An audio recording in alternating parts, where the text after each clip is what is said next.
নমস্কার বন্ধুরা, কেমন আছেন সবাই? আশা করছি সবাই এক প্রকার ভালো আছেন। আমার চ্যানেলে আপনাদের সবাইকে আমি স্বাগত জানাই। আরও একটি নতুন ভিডিও নিয়ে আপনাদের সামনে আমি আজকে উপস্থিত হয়ে গেলাম।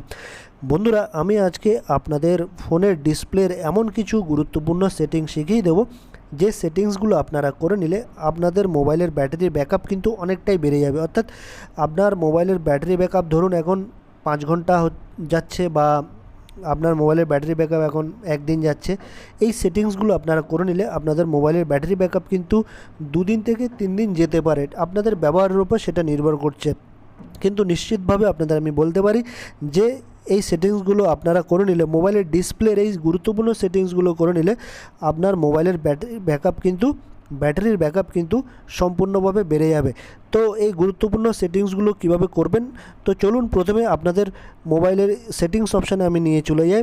আমার মোবাইলের সেটিংস অপশানটি আমি ওপেন করে নিলাম। এই দেখুন আমার মোবাইলের যে সেটিংস অপশান, এইটাতে আমি টাচ করে দিলাম।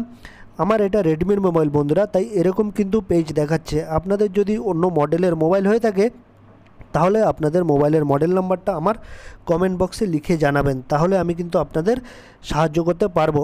এবার এখানে একটা অপশান দেখতে পারবেন, ডিসপ্লে বলে একটা অপশান দেখতে পারবেন। ডিসপ্লের মধ্যেই সেই সেটিংসগুলো রয়েছে বন্ধুরা। এই দেখুন ডিসপ্লেতে আমি ক্লিক করে দেবো বা টাচ করে দেবো, ঠিক আছে। আমি ডিসপ্লেতে ক্লিক করে দিলাম। তারপরে একটু স্ক্রল ডাউন করতে করতে নিচের দিকে চলে আসবেন। তারপর এখানে একটা অপশান আপনারা দেখতে পারবেন, কালার স্কিম। এই দেখুন মাঝখানে একটা অপশান দেখতে পাচ্ছেন, রিডিং মোডের নিচে কালার স্কিমে আপনারা টাচ করে দেবেন বা ক্লিক করে দেবেন। আমি কালার স্কিমে টাচ করে দিলাম। তারপর এখানে একটা অপশান, 3টে অপশান আপনারা দেখতে পারবেন, vivid, recommended, adjust colours based on the content displayed. আর দ্বিতীয় হচ্ছে স্যাচুরেটেড, তৃতীয় হচ্ছে স্ট্যান্ডার্ড, ঠিক আছে। এই 3টে অপশানের মধ্যে কিন্তু আপনারা কি করবেন, এই যে ভিভিডটা আছে সেই ভিভিডটা কিন্তু সিলেক্ট করে দেবেন, ঠিক আছে। এই ভিভিডটা আপনারা সিলেক্ট করে দিলে আপনাদের যে ব্যাটারি কনজামশানটা আছে, ব্যাটারি খরচটা কিন্তু কম হবে, ঠিক আছে। ব্যাটারি ব্যাকআপ কিন্তু বাড়বে। কেন বলছি বন্ধুরা, যে ছবিগুলো দেখবেন, যে কন্টেন্টগুলো দেখবেন আপনারা মোবাইলে, বা ছবিতে হোক বা ভিডিওতে হোক, সেই অনুযায়ী কিন্তু আপনাদের কালারটা দিয়ে দেবে, ঠিক আছে। তো এইটা আপনারা সিলেক্ট করে নিলে কী হবে, আপনাদের কিন্তু ব্যাটারির ব্যাকআপটা কিন্তু অনেকটাই বেড়ে যাবে। এই ভিভিডে আপনারা সিলেক্ট করে দেবেন, ভিভিড প্রথমটা, ঠিক আছে, কালার স্কিমে। তারপর আপনারা আবার ব্যাক করে চলে আসবেন। ব্যাক করে চলে আসলে আপনারা আরেকটা অপশান চলে আসবেন। এই দেখুন ব্রাইটনেস লেভেলে একটা অপশান আপনারা দেখতে পারবেন। এই দেখুন রিডিং মোডের উপরে ব্রাইটনেস লেভেলে আপনারা টাচ করে দেবেন।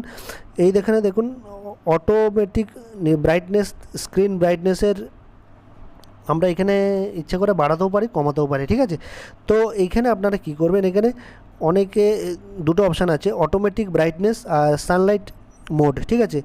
অনেকে কিন্তু এটা অটোমেটিক ব্রাইটনেসে করে সিলেক্ট করে রেখে দেয়, ঠিক আছে। অটোমেটিক ব্রাইটনেস করলে কী হলো, সবসময় এটা অন হচ্ছে অফ হচ্ছে, মানে কোনো জিনিস সবসময় যদি চলতেই থাকে, কমছে বাড়ছে, ঠিক আছে। এটা যদি আপনারা সিলেক্ট করে দেন তাহলে কিন্তু আপনার ব্যাটারি খরচটা কিন্তু মোবাইলের অনেকটা বেড়ে যাচ্ছে, ঠিক আছে। তো এটা আপনারা অন রাখবেন না, সবসময় অটোমেটিক ব্রাইটনেসটা আপনারা অফ করে রাখবেন বা বন্ধ করে রাখবেন। এবার দেখুন বন্ধ করে রাখবেন। বন্ধ করে রাখার পরে আপনি যখন যে সময় একটু ব্রাইটনেস যদি বাড়ানোর দরকার হয় বাড়িয়ে নেবেন, আর যদি কমানোর ইচ্ছা হয় কমিয়ে নেবেন, ঠিক আছে। এইভাবে কমিয়ে নেবেন, তাহলে মোবাইলের ব্যাটারি খরচটা কম হবে, ঠিক আছে। আপনার পছন্দ মতো আপনি ব্রাইটনেসটা, আলোটা বাড়িয়ে নিতে পারবেন বা কমিয়ে নিতে পারবেন। তো এই অটোমেটিক ব্রাইটনেস অপশানটা কিন্তু আপনারা অফ করে দেবেন যদি আপনাদের অন থেকে থাকে বা চালু থেকে থাকে। এইটা করার পরে আপনারা ব্যাক করে আবারও চলে আসবেন। নিচে একটা অপশান আপনারা দেখতে পারবেন, অটো রোটেট স্ক্রিন। এই দেখুন একটা অপশান দেখতে পাচ্ছেন, অটো রোটেট স্ক্রিন। এই নিচে একেবারে দেখুন when device is in VR, ঠিক আছে। তার নিচে দেখুন অটো রোটেট স্ক্রিন, মানে অটোমেটিক আপনার মোবাইলটা যখনই রোটেট হয়, মানে ঘোরে স্ক্রিনটা, ধরুন এটা যদি আপনি অন করে দেন, ঠিক আছে, এটা যদি আপনি অন করে দেন কী হবে, আপনার স্ক্রিনটা ঘুরবে। মানে যদি আপনি ডান পাশে করতে চান ডান পাশে হবে, বাঁ পাশে করতে চাইলে বাঁ পাশে হবে। তো এটা অটোমেটিক স্ক্রিন করে দিলে আপনি যখন ভিডিও দেখবেন এটা অটোমেটিক কিন্তু ঘুরতে থাকবে বা রোটেট হতে থাকবে। তখনই কী হবে, কোনো জিনিস যখন চালু থাকছে তখনই আপনার মোবাইলের ব্যাটারিটা কিন্তু বেশি টানছে, বেশি খরচ হচ্ছে। তো আপনি কি করবেন, আপনি যখনই কোনো ভিডিও দেখতে চাইবেন বা ছবি দেখতে চাইবেন, স্ক্রিনটা ঘোরাতে চাইবেন, তখন আপনারা আপনাদের নিজের মতো সিলেক্ট করে নেবেন, ঠিক আছে। মানে যদি বড়োভাবে দেখতে চান তাহলে নিজের ইচ্ছা মতো আপনারা সিলেক্ট করে নেবেন। এটা আপনারা অটো রোটেট স্ক্রিন রাখবেন না, ঠিক আছে। এটা আপনারা অফ করে দেবেন, ঠিক আছে। এটাতে কিন্তু অনেকটা ব্যাটারি কনজাম্পশন বেশি হয়, খরচটা বেশি হয়, ঠিক আছে।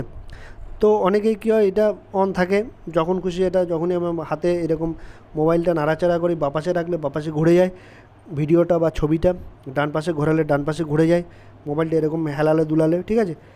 তো আপনারা কি করবেন, এই অটো রোটেট স্ক্রিনটাকে আপনারা কিন্তু অফ করে দেবেন, ঠিক আছে। তাহলে কিন্তু আপনাদের ব্যাটারি সেভ হবে অনেকটা, ঠিক আছে। তারপর এখানে আবার এই অপশানটা করার পরে, এই সেটিংটা করে নেওয়ার পরে আর একটু উপরের দিকে আপনারা চলে আসবেন, ডিসপ্লে কালার স্কিম। তো আমাদের স্ক্রিনটা এখন দেখতে পাচ্ছেন বন্ধুরা, হোয়াইট আছে। হোয়াইট রাখলে কী হয়, আমাদের যে স্ক্রিন আছে মোবাইলের স্ক্রিন ডিসপ্লের নিচে কিন্তু অনেক এলইডি থাকে বা লাইট থাকে, এই লাইটগুলো কিন্তু সবসময় জ্বলতে থাকে, ঠিক আছে। তো জ্বলতে থাকলে কী হবে, ব্যাটারি খরচটা বেশি হচ্ছে, কনজামশানটা বেশি হচ্ছে। তো আপনারা এই যে ডিসপ্লেটা আছে দেখুন, একটা অপশান আছে লাইট মোড, আরেকটা আছে ডার্ক মোড। আপনারা কি করবেন, এটা ডার্ক মোড করে দেবেন। আমার এখন লাইট মোড করা আছে, আপনাদের দেখানোর জন্য করে রেখেছি আমি লাইট মোড। এটা যদি ডার্ক মোড করে রাখেন তাহলে দেখুন, এইটাতে আমি ডার্ক মোডে টাচ করে দিলাম, এখন দেখুন ডিসপ্লেটা মানে কালো হয়ে গেছে বা অন্ধকার হয়ে গেছে। এই ডিসপ্লেটা যদি আপনারা ডার্ক মোড করে দেন তাহলে কিন্তু আপনার 50% চার্জ কিন্তু সেভ হয়ে যাবে। তো এটা যদি আপনাদের লাইট মোড করা থাকে বা সেট করা থাকে, আপনারা কি করবেন, ডার্ক মোড করে দেবে। আমি যদি এখন আবার লাইট মোড করে দিই, সেটা কিন্তু এই দেখুন লাইট মোড করে দিচ্ছি, এটা কিন্তু এখন অনেকটা ব্যাটারি খরচ বেশি হচ্ছে আর চোখেও কিন্তু লাগছে, ঠিক আছে। এই স্ক্রিনের উপর দেখতে কিন্তু বন্ধুরা কী হচ্ছে, চোখে লাগছে, চোখের উপর একটা প্রভাবও পড়ছে, ঠিক আছে। তো ব্যাটারি খরচও এভাবে বেশি হয় আর মোবাইলটাও গরম হয়ে যায়, ঠিক আছে। তো আর মোবাইলও হ্যাং করতে শুরু করে, এটা যখন মোবাইলটা গরম হয়ে যায় তখন কিন্তু হ্যাং করতে শুরু করে। তো আপনারা এই লাইট মোডে রাখবেন না স্ক্রিনটা বা ডিসপ্লেটা, আপনারা কী করবেন, ডার্ক মোডে সিলেক্ট করে দেবেন। আপনাদের এই মেইন অপশানটা ডার্ক মোডে সিলেক্ট করে দেবো। আমি আবার এই দেখুন ডার্ক মোড সিলেক্ট করে দিচ্ছি, ডার্ক মোডে টাচ করে দিলাম, এই দেখুন ডার্ক মোড মানে দেখুন আবার ডার্ক মোড হয়ে গেল। এবার কিন্তু আমার ব্যাটারি কনজামশানটা কিন্তু অনেকটা খরচ কমাবে বন্ধুরা, ঠিক আছে। তো এইভাবে আপনারা ডার্ক মোড করে দেবেন। আর এই যে আলোটা আছে, আলোটা কিন্তু চোখেও লাগছে না, চোখে শান্তি লাগছে, চোখের উপর কোনো কিন্তু প্রভাব পড়ছে না বা এফেক্ট পড়ছে না। তো আপনারা চাইলে এই ডার্ক মোড করে দিয়ে কিন্তু আপনাদের ব্যাটারির কনজামশানটা কিন্তু অনেকটা কমিয়ে নিতে পারবেন, বা আপনার মোবাইলের গরমও হবে না, হ্যাংও করবে না, ঠিক আছে। তো ডিসপ্লের এইসব সেটিংসগুলো করে নিলে মোবাইলের ব্যাটারি কিন্তু আপনার মোবাইলের যে ডিসপ্লে এতগুলো সেটিংস বললাম আপনাদের, এই সেটিংসগুলো যদি আপনারা করে নেন তাহলে কিন্তু আপনাদের ব্যাটারি ব্যাকআপটা কিন্তু অনেকটাই বেড়ে যাবে। ধরুন এখন একদিন যাচ্ছে, ঠিক আছে, বা 12 ঘন্টা যাচ্ছে, তখন কিন্তু নিশ্চিতভাবে এই সেটিংসগুলো করে নিলে 2 দিনেও যেতে পারে ব্যাটারি ব্যাকআপ, 3 দিনেও যেতে পারে। এটা আপনার ব্যবহারের উপর নির্ভর করছে কিন্তু এই সেটিংসগুলো যদি আপনারা করে নেয় অবশ্যই কিন্তু আপনার ব্যাটারি ব্যাকআপটা কিন্তু বেড়ে যাবে।